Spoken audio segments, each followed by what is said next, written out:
but she's disturbed. Yeah. In the way that, yeah, we got that from the trailer. And the way that she's, stalking him and going crazy in public places and not afraid to do it in front of people. Most stalkers, they stick to the bushes and the shadows. No, she comes and she makes sure she comes to public places, finds times where there's a crowd of people to just harass him.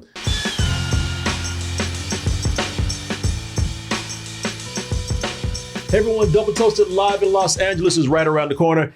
Saturday, April 27th, 8 p.m. show at the El Portal Theater for a night of comedy, games, and that after party. Now, here's the thing. There are less than 35 tickets available for this show, which means that it will most likely sell out. So get your tickets by going over to dtmerch.com. Click that banner in the middle of the page. It will take you to x1entertainment.com, or you can just go to x1entertainment.com. We can get you all access, VIP, and general admission tickets. But if you get the all access and VIP, there are many perks included with that, including the price of our after party being included in the price of the all access and VIP tickets. Or if you just like to buy a ticket for the after party, you can go to Double Toasted Live in LA after party. It will take you to our Eventbrite page right there. And either way, whatever you're going to do, we're looking forward to hanging with you soon in LA, and we will see you soon. Thank you. So we just talked about a movie on Netflix, and to put it bluntly, we weren't very kind to that movie right there. Not something that we all enjoyed. I thought we were. Yeah. I had a blast. Well, you enjoyed it, yeah. Yeah, it's not good, but I had fun. Well, if I could quote you, you said it's a very good some old bullshit. Yes. Enthusiastic high, some old bullshit. There you go. Emphasis on being high. Yes, but somebody had fun with it. But needless to say, it did not get high praise from us. Now, if you are like us and you did not enjoy that, maybe it's switched over to something that everybody's talking about that they are enjoying and is getting good word of mouth, getting good reviews right now. And it's something that I started watching before the show tonight. I usually like to watch a series and watch every episode before I come on and talk about it. But I just got to come on and talk about how much I'm enjoying this and the reasons why. And I want to talk about this because this takes me back to a time when Martin and I used to enjoy movies and shows, mainly movies, for the reason why that I'm enjoying this show for now, even though it's something that I'm not, or at least I didn't think I used to enjoy as much, because we used to watch things that made us just squirm. Yeah. Stuff that made us uncomfortable. This right here is not for the squeamish, and not because it's gory or violent or anything like that. It really is one of the most disturbing and uncomfortable things that I'm watching right now. And again, no blood, no gore, no violence. It's just the behavior of some people. And maybe it's because I should look at this and learn something. It's a show called Baby Reindeer. So if you've seen it, you know exactly what I'm talking about. But if you haven't, let's go ahead and take a look at this trailer. Ladies and gentlemen, this is my stalker. Say hello to Mark. Don't you say that to me! Apologize to me right now! Can't take my mom anywhere. You're shite. Was that you, Martin? Tell some jokes. I'm watching this, and let me tell you what it's about and why it's hitting close to home for me. So it deals with this dude, Donnie Dunn. He went to London to become an aspiring comedian, and meantime, he's working at a bar. So this actually reminded me of another show that was on Netflix, and another show I loved, and not as disturbing though, but it hit some of the same beats of one act escalating and not going to a good place. Amy, are you okay? Yep. What is your problem? What? So that's beef, where one act angers somebody and it escalates and it just goes on to this, over-exaggerated level with these two people who just cannot control themselves. They got to one-up each other until it goes to a dangerous place. This is kind of the opposite, where this guy, he does one act of kindness for this woman, Martha. She comes into the bar, she can't afford anything, even though she's bragging about how she's a lawyer for all these big shot politicians and people and celebrities and whatnot. And he's like, well, if you're he never really stopped to ask. He's like, well, if you're such a big lawyer, how come you cannot afford a drink? How come you not afford a coffee? But anyway, he says, all right, you know what? Have an iced tea in the house on me. After that, she keeps coming back to the bar. And she keeps, and the more, the nicer he is to her, the more she starts becoming delusional about their relationship. And, she's trying to force it to romantic level. Meanwhile, of course, he's not into her. And he's realizing that this woman is not right. But here's where it comes in with me, man. Here's where I'm looking at this and I'm just kind of like, shit. He's a comedian. I do the same. I think I'm better than him. No. Yeah, he looks like he's terrible. I mean, he makes Arthur Fleck look good. Yeah. And funny you should say that because some of this has the feeling of Joker or Kings of Comedy, which pretty much is Joker also. Of course, what do you call it? The Bunny Boiling movie. Fatal Attraction. Fatal Attraction has elements of all that. But man, where this really makes me relate to this character. He wants to see where this goes.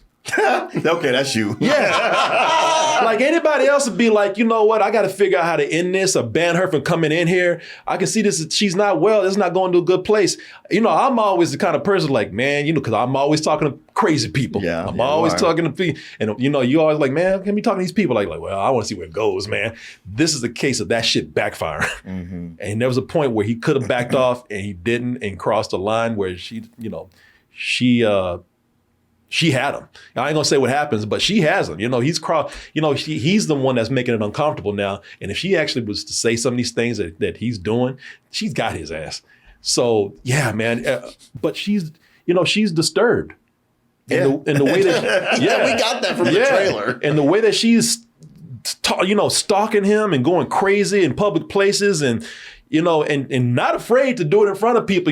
Most stalkers, they stick to the bushes and the shadows. No, she comes and she makes sure she comes to public places, finds times where there's a crowd of people to just harass him and put him on the spot. Oh man, and the more it escalates because it is something where this woman, I haven't seen it all yet, so I don't know what level she takes it, but you do feel something for her. You do feel like, man, you know what? This woman, yeah, she needs to be committed. She needs to be stopped before she hurts herself or somebody else. But man, this guy, if you wouldn't keep telling her what she wants to hear, or if you wouldn't keep, just kind of tagging her on, misleading her, trying to, find material or getting off on the attention or just finding the humor in this situation or, just to solve your morbid curiosity of what's going on with her, she probably wouldn't be this bad with you. To me, it reads that he might protest, but he's feeding off the attention. Yeah. He's either getting off the attention, and he is because she's laughing at some of his shitty things. But then he's also like, I just got to see where this goes. Where does she live? What does she do when she's not at the bar? How does she live? Who else has she done this to? And he looks up early, man, and sees that she's done this before. She's been arrested and all this kind of stuff, but he can't, but I gotta see where this goes, So, and he's not, man, he does some things. This is where things get really uncomfortable because he has a whole situation going on outside of this woman, Martha, where he's not a good person either. Yeah. And it's almost like, man, I hate that this mentally ill person is being, strung along by you, but you kind of deserve what you're getting. If nothing else for egging this on, but he really does deserve it. And man, if Martha and Donnie's situation isn't make you uncomfortable enough, he's always bombing on stage. Yeah. I hate seeing people bomb on stage, man. Oh boy. That shit is rough. It is rough to watch. I saw the trailer for this, and as someone who went through the circuit of stand-up, I was like, oh, I want to watch this. I didn't know that it came out. I definitely want to see this. And it's, and everybody's really good in it. But the crazy thing about this is that, he says that this is a true story. This is based on a one-man show that he did. And then he did the Netflix series. But apparently everything that happened here is true. And we're getting to the point now where I feel like, man, we could easily get somebody like this. stalking us. We've had stalkers before, but not like this. Wait, could get? Are you serious? I was going to say, some people would say otherwise. Yeah. I feel like we've been lucky enough to kind of dodge a lot of this, but just barely. But are you learning something from watching this? Huh? Yeah, this really made me kind of reconsider, like, oh man, when somebody comes up and acting a little weird, maybe you should shut it off. Yeah. Immediately, instead of like having this, again, like him, this curiosity of, oh well, man, I want to get some material out of this. I want to, this is gonna be funny. I'll use this for a show. Thanks for cutting away from me before you finished that sentence. I was like, come on, don't throw me under the bus like that. No. I've gotten a lot of material from people just being weird around me and acting crazy, but this scared the shit out of me, man. Looking at this, I like I said, I'm on episode. Somebody said it gets dark on episode 4.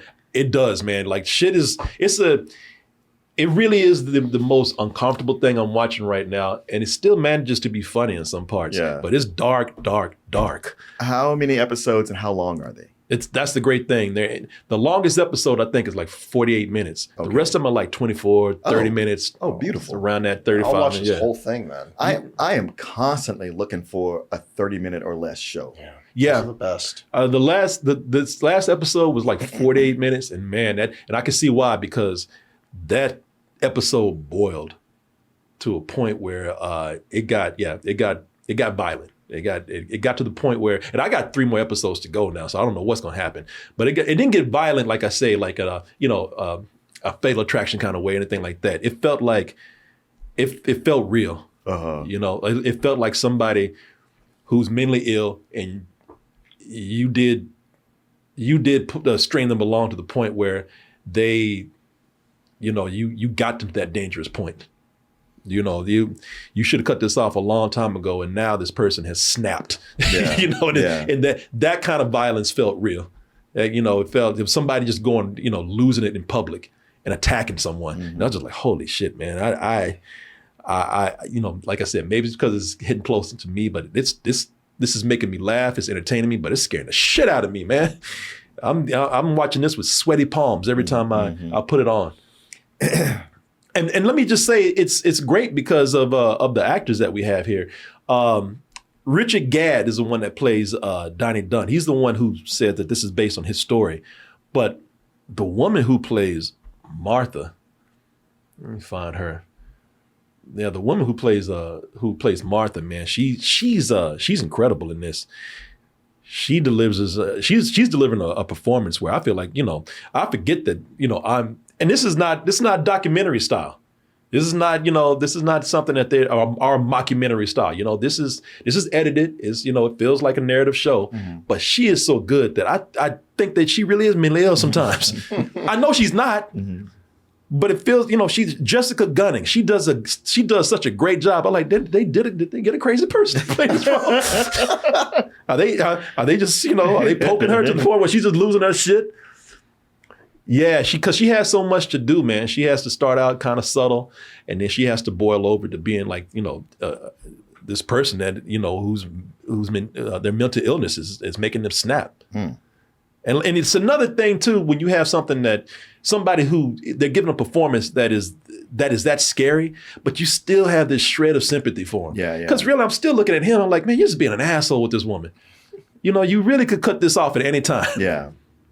And his friends aren't helping. His friends, his damn cokehead friends of his, they think it's funny, so they're sending messages like, "Hey, I want to ass," and she's like, "Oh, anytime." So this is, man, there's so many things like that where if it's not him, just things outside forces are working against him. Yeah.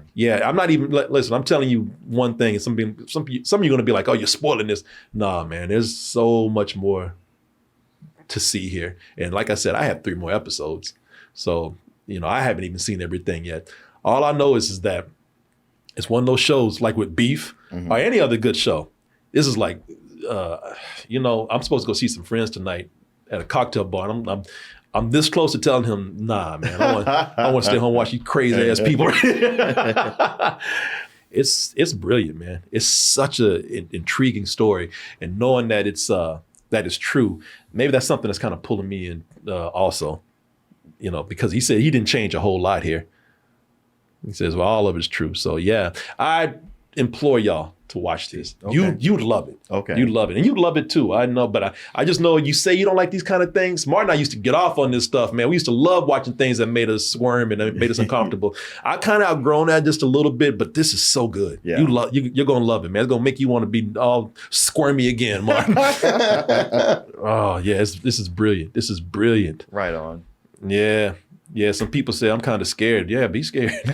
I'm excited. I want to see this. I wish there was more marketing for it. I didn't even know this was out. I would have watched it this weekend. Somebody, where are you getting this from? Somebody said, see, you crazy too. Somebody said, I thought you didn't care for beef. I raved about that show. Yeah, you sure did. I raved about that show. Okay.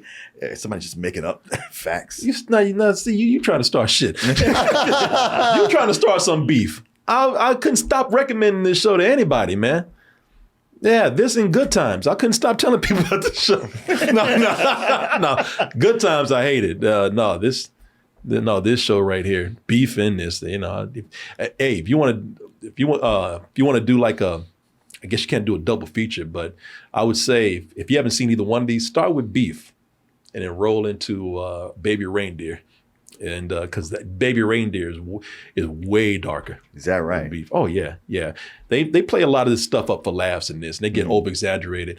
Baby Reindeer really does feel like the examination of a mentally ill person, and their stalking victim.